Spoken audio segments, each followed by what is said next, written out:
Hello students. तो lesson second के अंतर्गत अपना जो टॉपिक चल रहा है वो कौन सा चल रहा है? कवक जगत चल रहा है। इससे लास्ट क्लास में हमने पढ़ा है कि जो भाई उसका जो एक समूह है बेसिडियो माइकोटिना, उसके बारे में हमने पढ़ लिया है। आज जो अपना यहाँ पर जो टॉपिक रहेगा वो है चौथा समूह इसका कवक का, क्या है? ड्यूटेरोमाइकोटिना। तो नेक्स्ट अपना जो टॉपिक है भाई ड्यूटेरोमाइकोटिना या ड्यूटेरोमाइसिटीज। ड्यूटेरोमाइसिटीज या ड्यूटेरोमाइकोटिना। ठीक है भाई। अब हम यहाँ पढ़ेंगे कि भाई इसमें किस प्रकार की कवक रखी गई है। तो इनका जो कवक होते हैं, इनके कवक कैसे होते हैं भाई? सुविकसित, शाखित। ठीक है भाई। इनके कवक कैसे होते हैं या कवक जाल कह सकते हैं।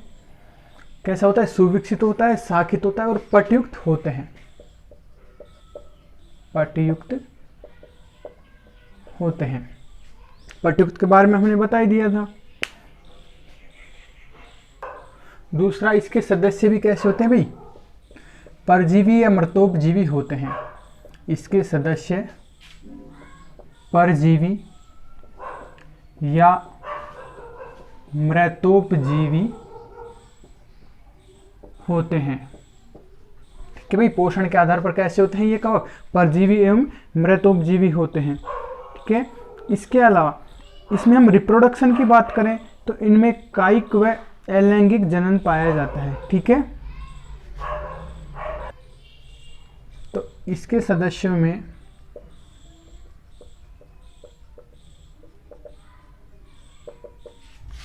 कायिक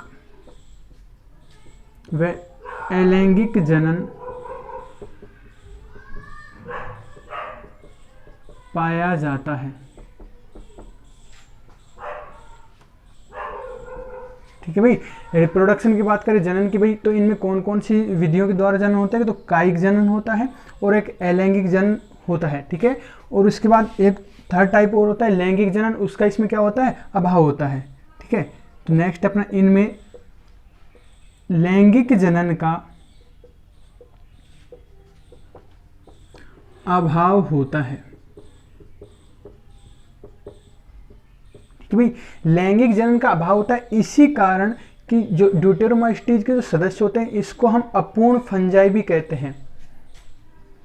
इस कारण इन्हें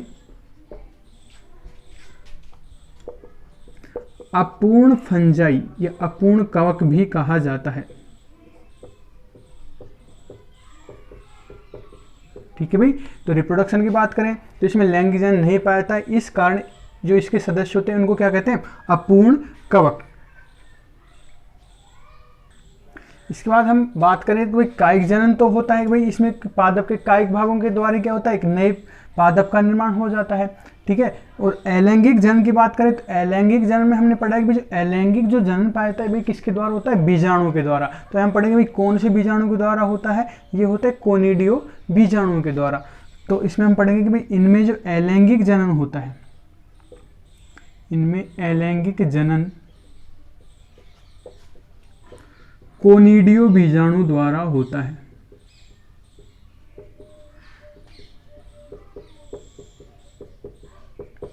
और इससे लास्ट क्लास में हम बता दिया कि भाई जहां कोनिडियो बीजाणु बनते हैं उस शाखा को क्या कहते हैं? कोनिडियम धर कहते हैं। कि जहां कोनिडियो बीजाणु का निर्माण होता है वो क्या कहलाती है? कोनिडियम धर कहलाती है। और इसके हम एग्जाम्पल की बात करें तो एग्जाम्पल होंगे अल्टरनेरिया कवक और ट्राइकोडर्म। ये जो कवक होती हैं भाई किसके सदस्य होते हैं? ड्यूटेरोमाइसिटीज के सदस्य होते हैं। यहाँ तक क्लियर है। तो ये अपना जो कवक जो जगत है कंप्लीट हो चुका है। अब जो हम नेक्स्ट पढ़ेंगे वो है अपना कौन सा जगत? चौथा जगत है कौन सा? प्लांटी या पादप जगत। अब यहाँ पर हम पढ़ेंगे भाई अपना जो नेक्स्ट जो चौथा है पादप, या हम इसको बोलते हैं प्लांटी जगत के बारे में पढ़ेंगे। अब हम यहाँ पर पढ़ेंगे भाई प्लांटी जगत होते हैं इसके अंतर्गत किसको रखा गया, पादपों को रखा गया है। और पादपों के कुछ सामान्य लक्षणों के बारे में हम यहाँ पर अध्ययन करेंगे कि भाई इसमें कौन कौन से कि इसमें क्या क्या पाया जाता है। ठीक है, तो ये जो पादप होते हैं ये हम सबसे पहले पढ़ेंगे कि भाई ये कैसे होते हैं, यूकैरियोटिक होते हैं। ठीक है, कैसे होते हैं, यूकैरियोटिक होते हैं।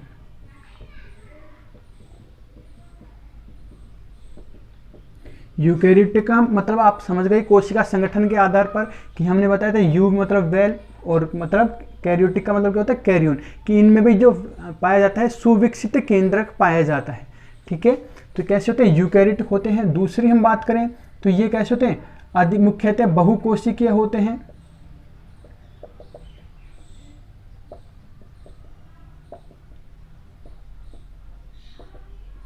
बहुकोशिकीय मतलब इनका जो पादप शरीर होता है अनेक कोशिकाओं का बना होता है।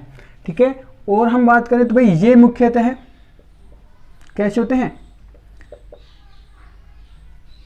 प्रकाश संश्लेषी होते हैं। प्रकाश संश्लेषी होते हैं, प्रकाश संश्लेषी होते हैं। ठीक है, अतः ये स्वपोषी होते हैं।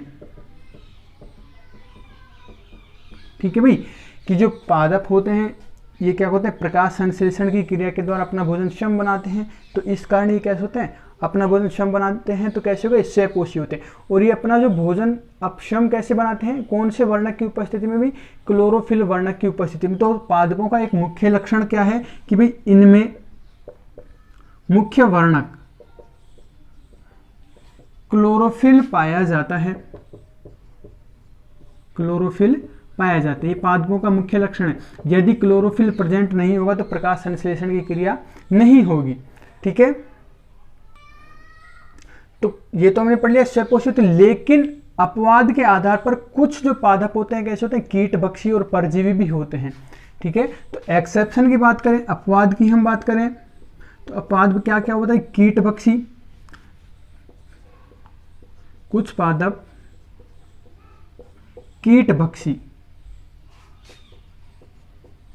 कैसे होते हैं, कीटभक्षी होते हैं। तो ऐसा जो पादप होता है कौन सा होता है भाई, जिसको हम बोलते हैं घटपर्णी। कोई पूछ ले कि भाई कीटभक्षी पादप कौन सा होता है, कौन सा होता है भाई, घटपर्णी। तो इसमें क्या होता है कि नाम से स्पष्ट मतलब घट मतलब घड़ा, पर्णी मतलब पर्ण। तो इसमें क्या होता है कि भाई जो फ्लावर होते हैं और जो पत्तियां होती है कैसी होती है, घड़े के आकार की। तो उसमें क्या होता है कि जैसे ही कोई जो कीट अंदर एंटर करता है तो इसकी पत्तियां धीरे धीरे क्या होती है, बंद हो जाती है, और कीट अंदर ही क्या होता है, बंद हो जाता है और मर जाता है।